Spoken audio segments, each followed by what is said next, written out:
I'm going to get you to carry this draft. Okay. I'm just going to go technical support and change.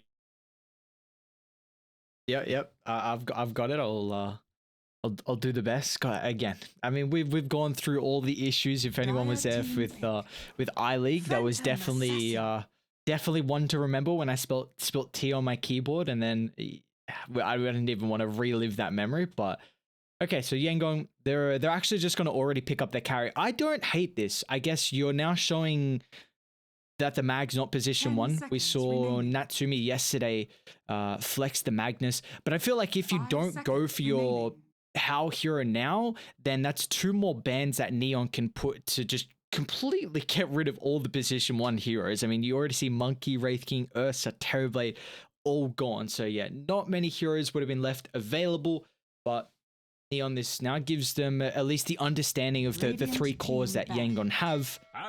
And we're going to see another Conqueror. It is one of my main guys' best heroes. It's incredible with how he's at least able to, set up a lot of the fights, be somewhat of a tempo controller. Now, we did see the Conquer versus the Ember yesterday, and it was a bit difficult to find that catch connection because Ember's always very mobile, and you can dodge the X torrent boat combination with, say, the Sly if there's multiple units or heroes in the vicinity. So the matchup mid, though, is a little bit more Conquer favored, but it could come down to rotations. I mean, Abaddon can't really help out as in the mid lane. Maybe Hustler can rotate, but we saw a lot of success yesterday when Neon could really enable Hustler's Rubik. So do you feel like that could be the case in this game?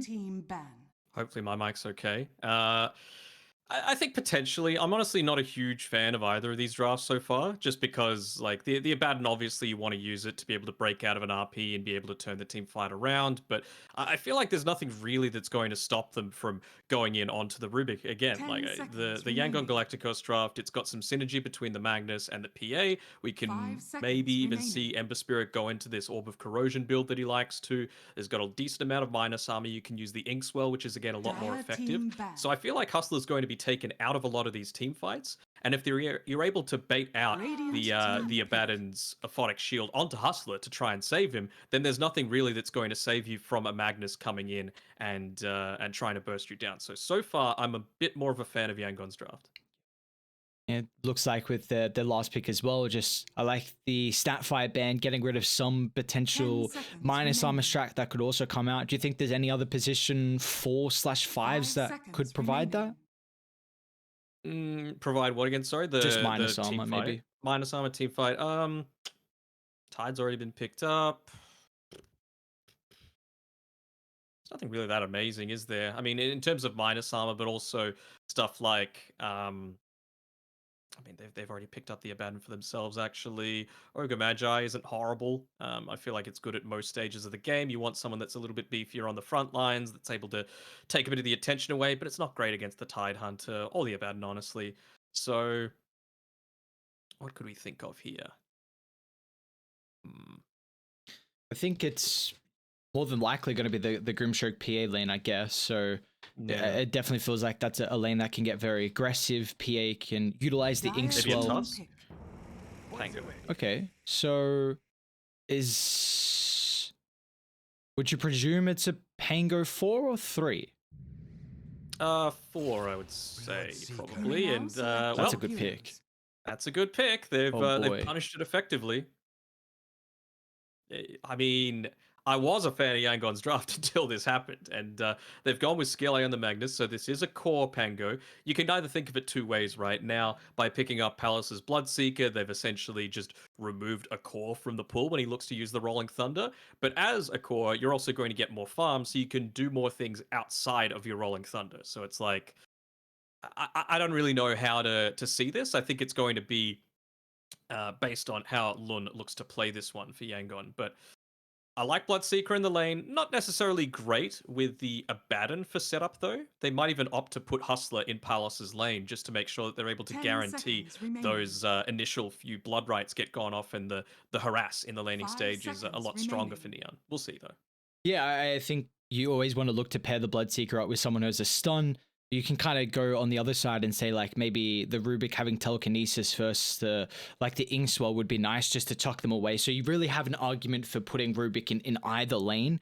I guess also maybe you can just utilize the Aphotic Shield on UK for whoever jumps, in that safe lane on Yangon. But I was in agreement with you that I liked Yangon's draft with their first 4 heroes, and then I saw Pango and Bloodseeker, and now I'm a pretty big fan of Neon's draft. I think the Bloodseeker, like you said, really answers the Pangolier. We saw it a lot in Pro Series 8, where we were seeing a crap load of Pangolier, a crap load of Bloodseeker, where that hero was just being flexed to a support, and the games we got to see it carry, it really played exceptionally well, and Palace has always looked good on the Bloodseeker. Not only that, but you're against the PA who's also reliant very heavily on your mobility. Ember, not as much because of the remnants, but I feel like the core-to-core matchup here for the Bloodseeker is pretty solid in this game. Yeah, for sure.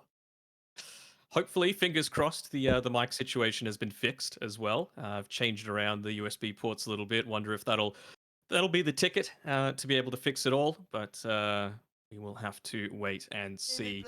Seen a lot more of this, the 0-second smoke coming out here from both teams, just trying to make sure that they get the advantageous vision up. When you consider what the lanes are as well, Ember Spirit, Kunkka, both heroes that take good advantage of being able to get rid of a lot of this small camp areas. So if you're able to get a nice deep sentry ward up inside the enemy small camp, very nice little bonus here. Will Magnus, I mean, he's the one holding on to the wards at the moment. I suppose that's because he started with the boots, so you just want to make sure that he's able to get there first and foremost. Who am I going to go this game, though? I mean, the other issue that I'm a little concerned about is that you've also gone the Pangolier with a Rubik, right? So that's another great spell for Hustler to be able to steal. So the Rolling Thunder could provide you with that little bit of extra teamfight chaos that a Bloodseeker loves to be able to have an insane amount of impact here. Always loves some CO chat. Mangdai, he's getting some love right now. The level 30 Conquer. I mean, he almost single-handedly won the old Army Geniuses roster a tournament versus Motivate with his Conquer. So we'll see how this is going to fare here in this game. But yeah. Well, they had Hao be the one holding on to the sentry ward to try and place it up inside the small camp. A little odd, to be honest. I thought maybe they would have given it over to Skill A just so that he could get both up, considering he has that extra movement speed. But not opting to do so. A little odd, but it's not going to be the worst sort of situation either. The fact that they've got this observer ward up on the high ground as well means that any kind of rotation through to try and block up that camp is going to be scouted out pretty damn early. Do you feel like Yangon Galacticos, their draft is going to be very, very slow pace and just based off the fact that they really want to utilize this in power to get as much farm as possible? I think it'll be a little bit more slow-paced. The thing is, you've got to be careful about how your laning stage is going to go as well. Have a look at UK's items. I thought maybe he might have looked to go into the Curse of Avernus level 1, just because he's got the Orb of Venom, and a Magnus Pangolier lane isn't really the strongest to be able to contest into at level 1. Level 2, obviously much more, but the Orb of Venom, I guess they're thinking on Neon's side that that's going to be enough to slow people down so that you're able to land that Blood Right, which Palace has already leveled up. Like you were saying, that observer ward on the high ground. We'll scout out. Skill A moving over to try and block up the small camp. So, I mean, my main dire, we spoke about it a little bit yesterday with how the experience isn't as high anymore. Hustler, did he get another deny? What's going on there? On Azorian, okay, he hasn't dropped his other sentry. The Grimstroke, I was seeing if he got a double deny on Hustler, but he didn't. You can't trade against a Rubik when he's got the Fade Bolt onto you. All of that minus damage is going to put him on the winning side of it. I was thinking maybe he might have looked to level up the Inkswell, get the full stun off, place down the sentry towards the end of it, and look to get that D-ward off, but not going to be the case. He levels up the Stroke of Fate as he goes back into the laning stage, and he's still able to get the body blocks off there. This is a pretty favorable matchup, though, for the Tide Hunter. I mean, against the melee hero, it's really nice as well when you're versing someone who likes to spam abilities in the dagger. Especially with the change to the Anchor Smash, just that extra little bit of mana cost. So Enryu is pretty much going to have a free time, and this will enable Hustler to maybe focus a little bit more on making stacks or helping out mid with getting the water runes. Yeah, of course, potentially. I mean, Mamangdai is already having a good time in the lane. It's super early on, but out of regen so far on young PH. Luckily enough, he's very close to being able to pick up that bottle. How do we feel like this top lane is going to fare, though, with the Bloodseeker and the Pango? Is it a little bit like we were speaking about how as the game goes on, it's not the greatest matchup, but could the lane be any different? Yeah, Lund, he might just get chased down. UK. He tried to go for the Aphotic Shield pop to be able to kill him underneath the tower. Not going to be the case, though, and ends up giving away a little bit more of his life. We've got a creep pull happening from Skillo, so nicely done. The fact that they were able to get away without the kill. Yeah, I do feel like it was a mistake not to level up the Curse of Avernus level 1. It's, again, not a high kill potential lane, so going for the cliff there as well. But yeah, there were a couple of blood rights that I was watching on the top side that did end up missing the mark, which, if you had that extra little bit of slow, wouldn't have been the case, and they might have been able to secure that kill. Now he's got it at level 2, but I feel like you're kind of past the point. Lun, he's going to have a few points extra. He's been able to level up the shield crash as well, so he's able to take so much fewer damage when they are looking to get aggressive. And Ryu taking a little bit of damage at the moment. Stick finally brought out, so we'll see that regen start to stack up. He's just got enough for the ring health as well. So he's brought out enough regen to keep himself afloat until then. They're actually going to jump on Hal. Trying to pop the selves. Orian's in trouble, however. The level 2's coming into play here for Neon as they'll try and chase down the Grimstroke. The stick charge giving him enough health to get to safety into Hustler. Was able to bring him down. So a nice first blood kill for Neon down bottom.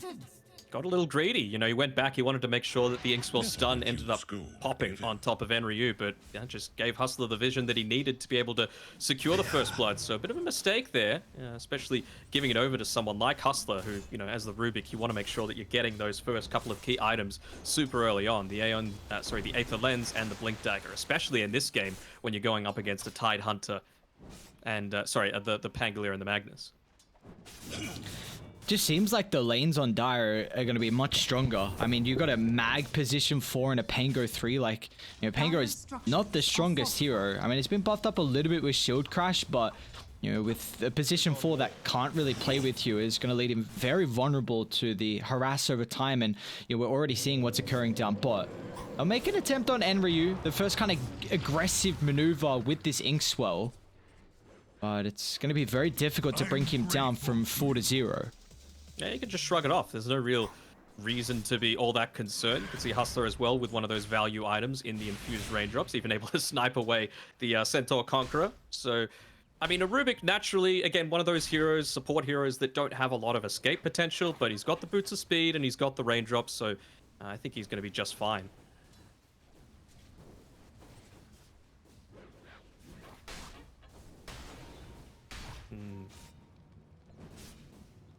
I think it's just going to take a little bit of a chill moment, play a little bit more on the back side. I mean, Lucky Shot not being leveled up just yet on Lun. He's prioritizing wanting to farm a little bit more. He's going to end up going down. Now, How as well is committed to the engagement.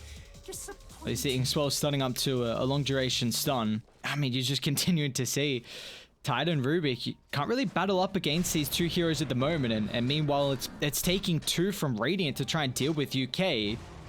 He's taking a little bit of damage at the moment. Might actually have to go for a deny on Roshan, but he won't be ever so lucky. A skill A skewers him outside the pit. All that deep movement, though, means that Hustler is able to get this creep pull off. It'll be spotted out by Hal, but you've already missed out on one of those creeps from the small camp. The medium camp. Enryu able to pick that one up. All in all, it's going a lot better for Neon than I would have been expecting super early, considering what I thought was a not optimal way to look to skill up a little bit here. UK, though, with the rotations, is going to try and secure the power runes as much as possible. Top side, it's looking like being Spirit, trying to pick it up. Never mind, actually. Getting a little bit greedy, wanting to get the full charges out of the bottle and get sniped away by the Abaddon. Do you feel like young PH could be a big factor here in how Yangon can kind of come back and have a bit of a statement through the early game, because I know the lanes, they're not going the worst at the moment for Yangon, but they are a little bit behind. I mean, Pango in particular, right? Like, he's basically got the same net worth as Rubik right now, just because of how much he's being pressured out here. So, your last pick of Pango, well, second last pick technically, and it's not having the same level of impact that you might have been expecting, especially when you don't have that super easy setup for the Blood Ride as well. He's just been distracted a lot by the movements coming out from the UK. Okay. Well, Skilly's been involved in 2 kills so far, which is a lot more than I was expecting on the mag position 4. He should be able to get the stack. No, it's not going to get the D-Ward and then stack in the nick of time there. Here. Mamang Dyer. Can you get the cleave? You can very easily get the cleave. He's still got Slight. Should be able to dodge the combo. Nicely played. Jesus. Oh, that phase armor. Phase armor, the thirst as well. He means he needs to get out completely. You don't want to make this lane even simpler for Palace than it needs to be. He's going to go for the TP out, but you got a Rubik there, so no hope for Lun, unfortunately. Palace just completely free farming the moment, and if he can head towards a really fast timing on the Maelstrom, this will at least give him his own farming steroid. As Radiant, they won't really have to itemize into that, considering they have the Magnus. They will be pretty reliant on skill A finding levels, but a big issue is that, after the kill on the Pango, it really opens up the triangle, so Mamang Dyer can just swing on over and take the stack away. Yeah, from a Magnus lineup, I mean, that's exactly what you need to be doing. There's not any ancient stacks just yet, so you're feeling all right about that, but it's just gone from bad to worse right now for Yangon Galacticos. It's all going to be based around these early few team fights. As we could see, young PH is trying to do a bit of the reverse card at the moment. He's got the Orb of Corrosion finished up, just needs to get it sent out to him, maybe just wanting to wait for that magic stick as well, because he spotted out the fact that they've got a bit of a camp built up in the Dire Tri-Camp. Behold, my searing gaze. Young PH is recognizes that they don't have the greatest way to prevent him from playing aggressive. You see him just getting up in the face of the Abaddon, simultaneously down bot. They're going to do the same thing with the Tide Hunter, just trying to force as many reactions as possible, which they will get from UK as he TPs down. And like you were speaking about, top lane, another kill. Is that the Rupture? Yeah, Rupture just into the combo with Hustler. Like you were saying though, young PH swings over to the triangle and takes the hard stack.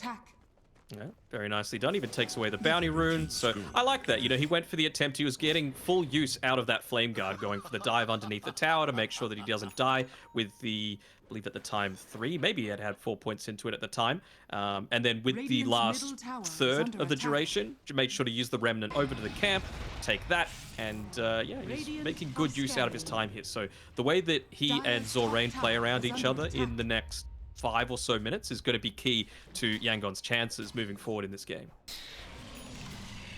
Hustler just, he did just give away the Observer Ward, or did he? They placed a sentry just out of range. They thought it was in the lane, but yeah, I saw Hustler steal the Empower from what should have been out of Fog. Having just the emphasis on trying to buff up Palace as much as possible. He's like, I don't care about the Observer Ward as long as we can get this to amplify our Bloodseeker. But yeah, they missed the D-Ward, so you're chilling. He's got a crazy amount of farm as well. Like, most of the time you might think, okay, he's just going to get into the Arcane Boots and then the Aether Lens, but honestly, you could just rush Blink Dagger with how farmed Hustler is right now. He's already halfway there, already at 10 minutes. Yeah, I'd really like that a lot, considering they don't have the greatest way to start fights on Dire. Like, it's either a Mamang Dyer Conquer just running in with an X to start, or a Rupture where you can TP out, or, Tide. More than likely, he could go Blink after the Hood now. He kind of needs that one defensive item, but if you go for the early Rubik Blink, it will really open up the opportunities you have to make the plays.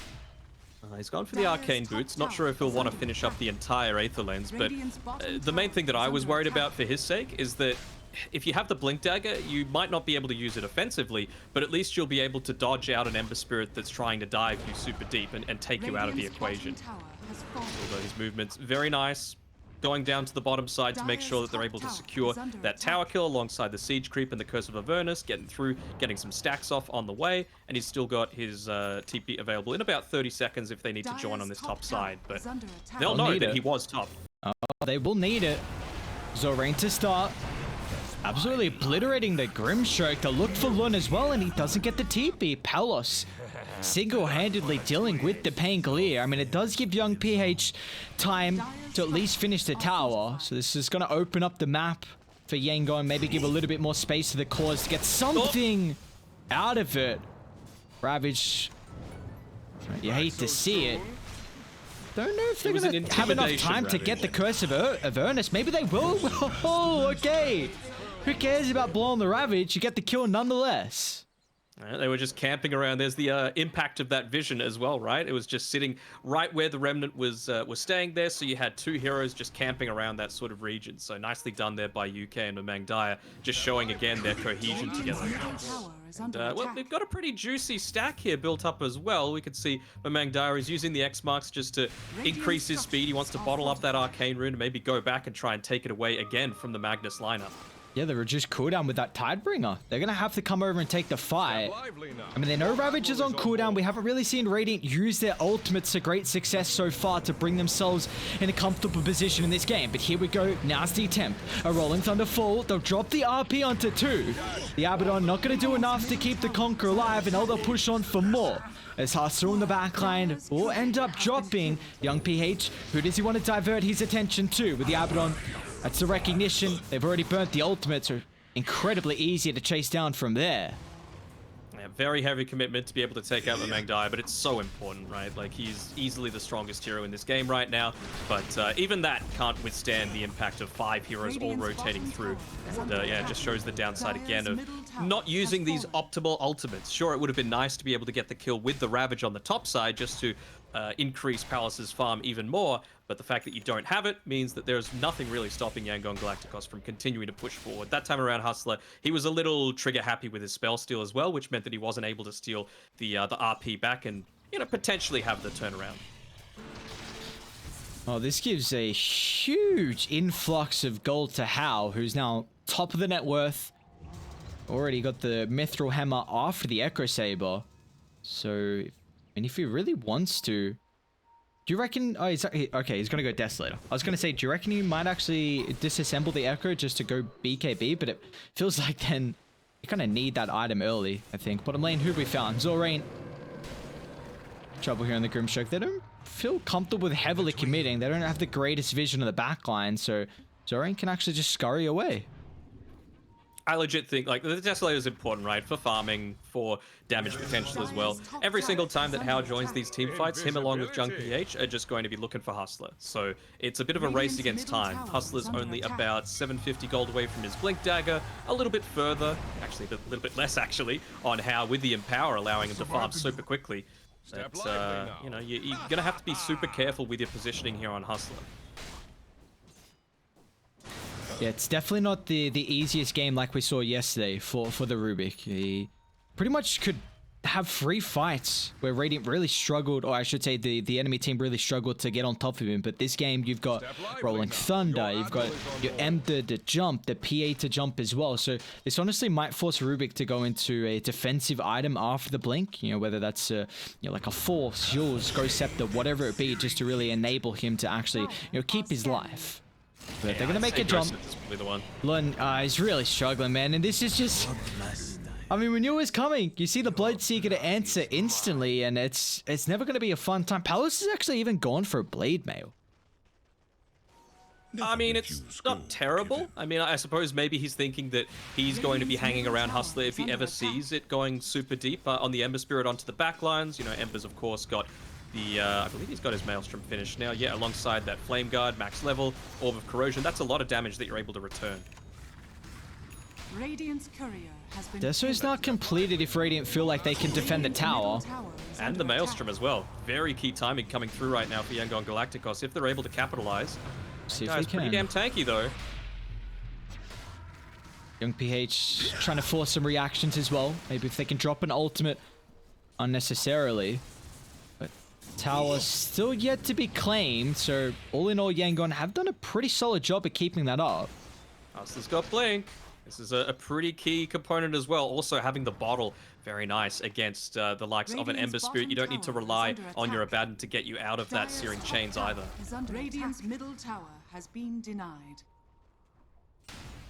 Still, though, the farm continued to skyrocket for Hal. Like, even though Palace has his own farming accelerant in the Maelstrom, you just see it's nothing really at the stages of the Empower. So at least now, Lun has the Maelstrom, right? So he's going to be able to shove out some waves a little bit, do some damage, maybe, you know, save the Rolling Thunder until a super late stage of the team fight when they've already taken out 1 or 2 heroes. So I think that's going to be the MO for himself for trying to take this one. As I'm talking about the bottom side of the map, they're actually attempting Roche with that early Desolator as well as the Orb of Corrosion. Not going to come off, unfortunately, and we've got a smoke by OB.Neon trying to catch them on the retreat. Under the Observer Ward. A drop to Rupture. There's no escape now for the Phantom Assassin. They'll even lay down the Ravage just to make sure they can secure the kill. How, when attempts an ambitious TP, so it'll force them to drop the boat. A lot of ultimates committed, but you're happy with finally shutting down the Phantom Assassin. I still don't think Hustler's actually revealed his Blink Dagger yet either. So he's walking around, not underneath any vision. He stood to the trees on the right-hand side. He might get them to commit a little bit deeper, but now I think he's going to walk back into it. They'll probably be pinging it out right now. Now Radiant, they feel strong.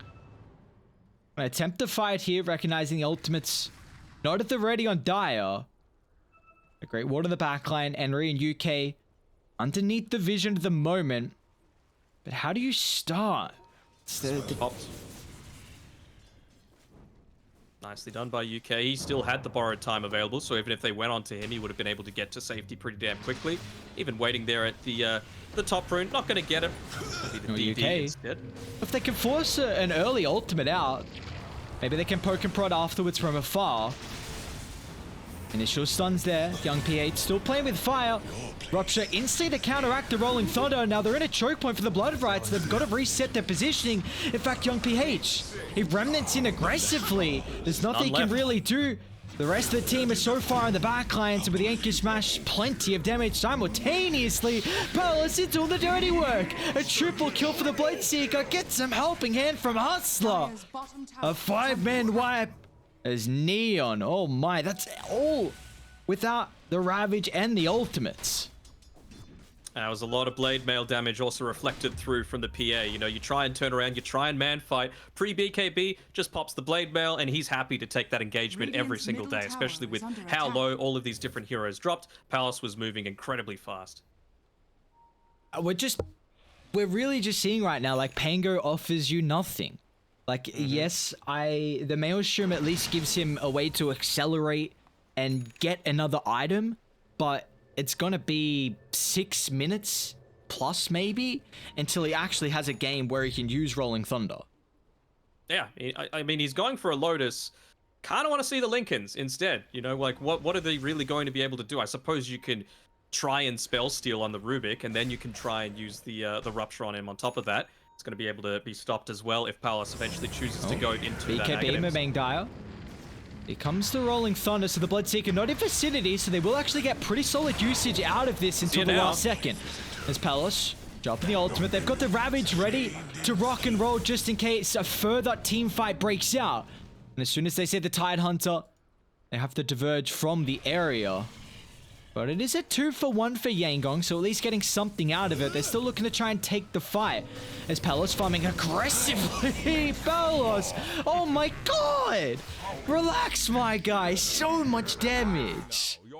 So much damage, moving at 620 movement speed as well. So it's not the sort of situation that a support wants to be in. They were finally able to pick up that Blink Dagger on the Magnus, but I just don't think with 1 point in the skewer, you're going to be making anything happen against a Bloodseeker at that stage with the RP on cooldown. I mean, you were saying that the Phantom Assassin's done a very good job with his farm. He was top of the net worth for quite some time, but those 2 deaths recently from Hao when Palace has been unscathed this game. 10-0-2, top of the net worth, the king at the moment in this game 1. And now Dire just going to look to start to control the map. I love how they're positioning, cutting mid and just holding the triangle. But yeah, you've got the luxury of doing that, right? Like, you could just play behind Enryu's Tidehunter. He hasn't gone for this Blink Dagger build. He's just like, you know what, I'm going to be tanky. I'm going to be essentially impossible to kill right now. The Heaven's Halberd, the Hood of Defiance, provides him protection against all kinds of damage, and that's without even considering the Kraken Shell. Radiant are scanning. Tribute to Not a fan of the fact that he doesn't have a neutral item, though. What's going on there? Is there one coming out? Nope. Oh, you gotta keep these wards alive. my searing gaze. Looks like with Enryu and UK, they should at least deter Yangon at the moment. Although Tide's taking a lot of damage, so BKB will not give Enryu the opportunity to pop the Ravage, and with a crit, brought down with ease. But House still has to be cautious now, ruptured out, so this will give Lun an opportunity to utilize the Rolling Thunder. He's going to try and bounce back. Extra drag skill later. It's a beautiful RP. Where's the follow-up? Still, the damage from the Phantom Assassin lacking as he's getting control without the BKB. And Apello still is unable to run throughout the team fight as the rest of Radiant not too weak to allow Palos to utilize the Thirst until now. He'll bring down the mag. He'll try and target the Ember, but the lockdown once again still lacking. As Remain Dire, the sole survivor until young PH can turn it around with the triple. And you see how different it is, you know, when they're able to take out some of these squishier targets. Unfortunately for Hustler there, he went for the steal on the Rolling Thunder, ended up getting the shield crash instead. Blinks inside that big, you know, chaotic team fight, hits the shield crash onto 4, but they still just have the pure damage to be able to burst on through him. So wasn't able to be in position to get the RP steal either. So really nice team fight coming out again from Yangon Galacticos, and bringing them back into this game a little bit. The fact that they're able to get that huge streak as well away from Palace, give it over to young PH. It means that they've obviously got the BKB now, 9 seconds on the Ember Spirit, and he's looking to build into the Aghanim Scepters. So realistically, for someone like Hustler on his Rubik, who's going for this Aghanim Scepter build, already having picked up the point booster, you can already see previously he didn't have that Ghost Scepter queued up. So I feel like that's the main concern for him right now. He might even put his Ags on hold just to make sure he can survive in these team fights. And they got that big killing streak as well on Palos. 765 gold to the Ember, who had 6,000 damage in that team fight. I mean, he's just doing a stupid amount. I mean, Maelstrom and Power buffing up the Sleight of Fist, and he's just, they really can't deal with young PH. I feel like Neon are going to have to itemize with some lockdown, you know, potential Hex, maybe Abyssal Blade, eventually to come from Palos, but they've got big Ember issues throughout the mid game. They do, for sure. I mean, this is almost entirely on Hustler in my eyes, right? Like, at least with the RP, if you're able to steal it, that's a BKB piercing disable. So if you're able to get that onto the Ember Spirit, who might be feeling a little bit confident because he's popped his BKB, because he's got a double damage running, then you can look to turn around a team fight. But I'm not sure if walking into the high ground when, you know, not too many people are visible on the map is the play. Although, who is visible, it's Skill A big part of that team fight control, and they're going to be able to take him out. They will. There was a BKB just delivered. I'm not sure who that was.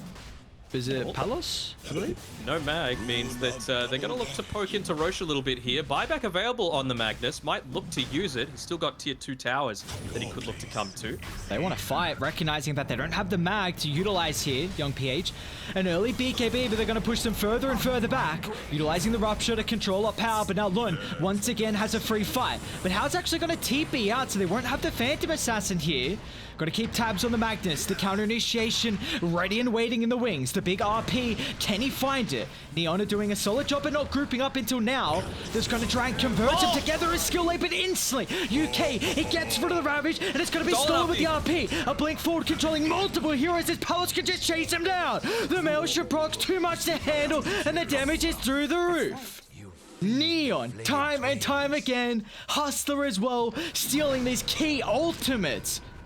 Can bring these fights back in their favor. I mean, another thing is that the Abaddon versus the Mag, he got out of the RP, instantly purged off the RP on Enryu so he could use the Ravage, and it just gave them that opportunity.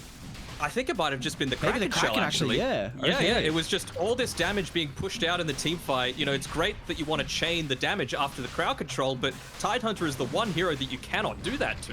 So it was just the insane impact of what looked like an amazing RP, but just for 2 heroes to completely shrug it off. The third one gets taken out by the Aphotic Shield, and then you've got the steal back from Hustler. I mean, it was great initial team fight decision making to be able to focus down the Rubik. It forced him to buy back to be a part of that team fight, but man, he made it worth it.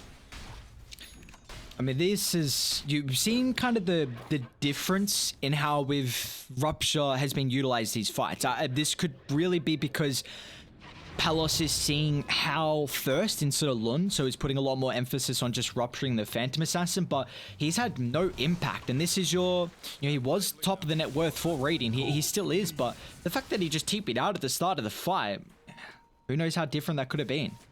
Yeah, I thought maybe the BKBs were popped a little early for Yangon, but I like the fact that they both committed with them at the same time. I mean, they do have a few different BKB piercing disables as well, though. Not really a disable, but the Rupture kind of feels like it when you're someone like the PA that constantly needs to be jumping around in these team fights. And, you know, Palos is farmed enough that if you just try and stand there and man fight, he's going to make you pay. Radiant are scanning. We do have some big items coming up relatively shortly, though. Young BH with the Aghanim soon to be completed. Lun also just finalized the Lotus Orb, so this will give him a lot more of an opportunity to have new impact throughout the team fights. Anything for Dire that's standing out? Not from what I'm seeing so far. The Rubik having picked up the Ghost Scepter is going to be a big way for him to be able to survive in a lot of these team fights if they are somehow able to get the backstab onto him. It comes down to luck a little bit as well. You know, are you going to get that first hit coup de grace? We can see the Fan of Knives is actually completed as well for the Phantom Assassin, so they really want to look to try and reduce the impacts of the Thirst as well as the Kraken Shell. Palos. Is he going to catch anyone? Ember just bringing everyone over to the right side. It was a very early TP with that DD on Palos, but they will not catch anyone, unfortunately. Yeah, they're just trying to dodge out this the DD as well as the Aegis right now. How TPing down towards the bottom side. He's going to be revealing this, so they're feeling comfortable to be able to fight around this top side of the map. Cheeky little combination as well, the Phantom's Embrace and the Lucky Shot, kind of similar to a Timbersaw with Phantom's Embrace where he's used the Chakram. You can't get it off of you, so a nice little impact there. Haste Rim for Palos. I don't think he needed to move any faster. Okay. So on a dewarding expedition at the moment, Dire, they're actually not grouped up. Might be an advantage, but also Radiant, they don't have the Ember Spirit, and Palos looking to just converge to deal with the supports. He'll get rid of Zorain instantly, but it does cost him his BKB. But it looks like he's more than happy with that. I guess so. I mean, I feel like if he doesn't have Aegis, he doesn't look to commit that. And the fact that he knows that the PA was playing around the bottom side of the map as well.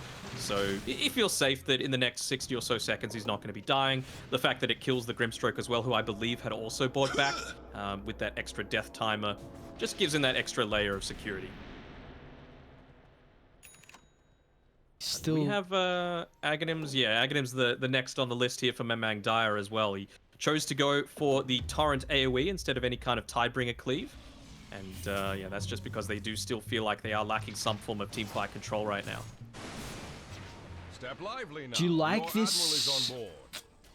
Yeah, do you like the Torrent Storm instead of something like a Hex for Memang Dire? I think the Torrent Storm is okay. I think the rest of the team do need to build around items that are going to enable them to kite these people that go into the when they've popped their BKBs, essentially, right? Like, Ghost Scepter's good on the Rubik. You've got an Abaddon, so as long as UK is ready to manually press the borrowed time, because PA is going to look to use the Fan of Knives to try and pop him without the automatic borrowed time being used. But, you know, BKB, AC, they're fairly good for being able to kite as well. On Palos, he's got the Aegis of the Immortal, and Tide Hunter, he's just pretty damn tanky. So I think it's totally fine for now. We'll see how long Neon want to stick around for. Aegis being reclaimed in 40 seconds. Palos, the frontline UK, hand Now's in going hand. for the wraparound. He wants See to if try we and can find jump. UK, I reckon. But this break's going to be huge to maybe burst one of the heroes down. He's trying to find the angle, skewer off the mark, but how? There we go. Manually. UK manually uses the ultimate now with the Rupture out. They've completely wasted the Phantom Assassin for the team fight. Now with the backline, again, Young PH looking to target down the supports with the help of Lun. They've killed off the Rubik. They'll deal with the Abaddon as well. Aegis about to tick out, but they've got to be cautious because Young PH still without the control to really deal with the Ember. So we'll run that back to safety, but skill is in. Aegis, how long till it ticks? Finally, but it gets the regen. They're going to be able to tick it out. Palos now half health to play with, but the lifesteal! Palos back to fighting shape, but he's recognizing. Play it calm. Don't dive too far. We've got to be cautious of buybacks. We've used the Ravage. We only have 3 heroes as well. Oh man, that was so close. He was incredibly low in that team fight. And, Wow, How, another look at that Danog. damage. Yep. Break is out. It's about to expire though, but How, another jump and another crit.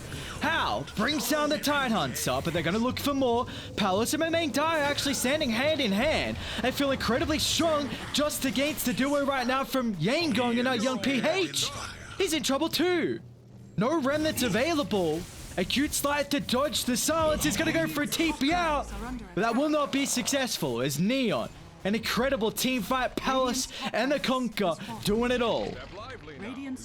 I mean, it was really good by Yangon Galacticos. You know, they went on the right targets. They made sure to test if the trigger fingers were there by UK. They killed Hustler first. That was the dieback death as well, so there was absolutely no way that he was going to be rejoining that team fight. I mean, look at it. He's even just completely abandoned his quest for the Aghanim Scepter. He's going into that Aeon Disc, realizing that he's the one being gone on. So we talked about being able to kite them around. He's got the Ghost Scepter. He's going to have the Aeon Disc soon. Unless they go for something like a Nullifier, it's going to be very hard to try and burst some of these people down on Neon's side. Radiant structures are fortified. Palos, one death this game. Now Satanic in the arsenal. He's got that 25 talent Paladin and sword. How do you kill him? Radiant's middle tower. How do you kill him? That's a very good question. I mean, the fact that there's no cores alive that are going to be doing any significant damage, that always helps, but yeah, he's free to just hit down these racks. Might be a little bit concerned that you've got How coming up in a few seconds, but you've got all of your ultimates available, save for the Ravage, and that's only 30 seconds away. They're going to back off as a team. Okay, at the safety. 2 full sets of barracks though. I still... Like, even though they're down on Radiant, we can see this turn this back around. I mean, you got a crazy teamfight hero like the Magnus, and you also have a lineup that can allow Mag to counter-initiate. You just have PA Jump or Pango or Ember to force them to group up, and then Skill A will penalize them. But the issue is that Dire, they've got a really good lineup versus RP. So I feel like we saw previously, that top fight by the barracks, young PH, he's got to kill the supports. That's the main priority on Yangon. But if you can reset after that, then I think they would be really happy with the start of the fight. Yeah, in the draft, they've addressed a number of things amazingly. Like you just mentioned, great against the RP, through the Tide Hunter, the Abaddon, and hell, even the Rubik. And then the Pangolier just immediately addressed by the Bloodseeker, and giving them a strong lane for Palos here, for Mamang Daya against young PH's Ember Spirit. And that's really why we're in the position that we're in right now. They're going for a bit of a YOLO play here with just the cores revealing back on this side of the map. Might not understand that the rest of the team is coming out behind them. It's a bit of a clever play by Yangon, I have to say. You know, most of the time you have people sitting behind you in base, but they've got that super deep observer ward inside the Radiant base that wasn't dewarded. Let's see Palace for a moment. It's going to be difficult for Ember to connect instantly. UK, they've got the recognition exactly where they're playing now. They're going to jump. How once again, trying to bring down the Abaddon, but there's the RP out. Skewer up on the high ground, Skill A! Oh, that's the start of the fight you're looking for. Now you can guide the heroes. Deal with the backline, potentially deal with Palos as well, but it's a little bit more difficult with the Bloodseeker. It's going to get this instance of young PH. Satanic out, Palos completely surrounded at the moment. They've given an opportunity for Enryu to TP out from the high ground, and now they have the Ravage opportunity to turn. But still, the Bloodseeker needs some assistance. The Ravage to fly, but it doesn't clip young PH. But look at the movement speed. He's just scarring himself to safety. And now once again, another skill. Are they going to be able to do it just solely off the back of the Magnus? I'm not too sure. How? Satanic battle, crits, any passives coming into play. Palos somehow is able to do it. Connects and bring him down. Palos will fall. Now the high ground fight. Still Enryu, Mamang Daya. What do? They're just letting him burn. them. Oh my god, what's going through the comms right now? Oh, Corey's coming up. Okay, Mamang Daya, you got a TP. I don't think you can TP away from this. Oh, there's a force down. Oh, I don't know if you want to force Mamang Daya down. Palos, he brought back. Okay, they'll turn to UK. Ultimate Force, still, they're pretty survivable on Neon. The rest of Radiant, it's going to take some time to get to the vicinity. But now with Palos getting involved as well, a beautiful Torrent Swamp to set up for the big ultimate that crashes down to the head of the Phantom Assassin. And now young PH as well, he needs some assistance. The BKB up and available, it's going to go for the TP out. Oh, just makes it. And Roche is the reward for all of that. So Palos having bought back, it's not even the worst case. I mean, they've got the Aghanim Shard available as well. And we've seen how Palos is basically able to 1v2 both cores on Yangon Galacticos. Imagine if he's able to do that with the Blood Rage, attacking so fast already with the Mjolnir available. Now he's going to be regenerating 2% of his full HP every single attack. Lively now. Your admiral is Whew. on board. Take a little bit of breather. Let's Yeah, reset the you doing all right composure. there? It's just, Done. I mean, it was like, I honestly think Yangon win that fight if Young PH doesn't go in. Because Palos just turned to the right, swiped him once, killed him, and then got all of that HP back from getting the kill onto the Ember Spirit. He could have just continued to stay from long range, use the Sleight of Fist, maybe the Searing Chains to try and just help out Hao a little bit, but it just wasn't the case. Got a little bit greedy, could seeing how low that he was, and enabled Palos to just scurry away. He was on like 1200 movement speed in that, by the way, when he was just moving back, trying to hit a creep camp just to get his HP back. okay, so I'm not 100% certain. I have to check after this. But Enryu, he was building the Shivas, but all of a sudden had a 4-staff at that fight. I don't know if he bought a 4-staff while he was cliffed to maybe get himself down or the Conquer, because we saw they were stuck there for a while and somehow Conquer just, you know, fell to the low ground. I don't know if Enryu just instantly bought it or not, but that could have been a huge play. Yeah, for sure. Would have either been him or does Hustler have telekinesis shard? No, he doesn't. So not sure. I mean, imagine going through Palace now with the Aghanim Shard too. So, I am such a huge fan of this Ag Shard on Bloodseeker. I think you scale so well into the late game. It's a little bit difficult to say just because of how far ahead he is, but this Shard's crazy. Yeah, I mean, you've essentially got 100% uptime provided that you're not getting stunned towards the end of the duration there. So the fact that it's ticking away at your HP pool, it's at this stage of the game, people have high enough HP that you've got more than enough damage to be able to bring it back for yourself. Your admiral is on board. Radiant, they do have some incredible vision outside the base. As instantly, next time they see Palos running up the high ground, they're going to look to jump. Palos falling pretty low at the moment. A complete waste here of the Rolling Thunder, which is not going to give them much confidence to stick around, as Hao going to try and disrupt himself and move to the northern side. Ruptured out to Hao. He's getting kited at the moment. He's going to try and target down Enryu, but now with the backline, Palos and Mumeng die. They'll target through the Pangolier. That's a dieback for himself. Then with the Ravage in the backline, it hasn't clipped anyone. Still Hao trying to transition further and further away outside the base, but Palos, like a homing missile, just locks onto Hao and will crit him through. He's forced to buy back. Simultaneously, a separate fight is Mumeng Dyer up inside the base. The break is out, but once again, the boy is showing up just in the nick of time. A 4-star back to safety. The chain control means a Phantom Assassin dies back. And now Young PH, the man against the world. A 1v5, but that's not enough as Neon. What a game one to start us off for the group stages on today.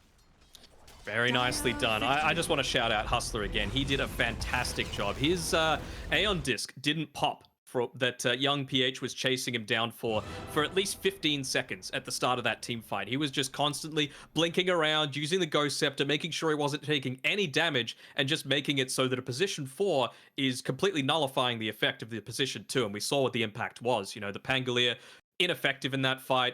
Hao never felt like he could reasonably join the team fight. I don't think they even used the RP on the Magnus either, just because there wasn't that frontline presence, because Hustler was just completely taking it away to the other side of the team fight. So really nice team play coming through. Maybe a few more Ravages could have been hit by Enryu, but other than that, I think it was a pretty solid team performance coming through from Neon.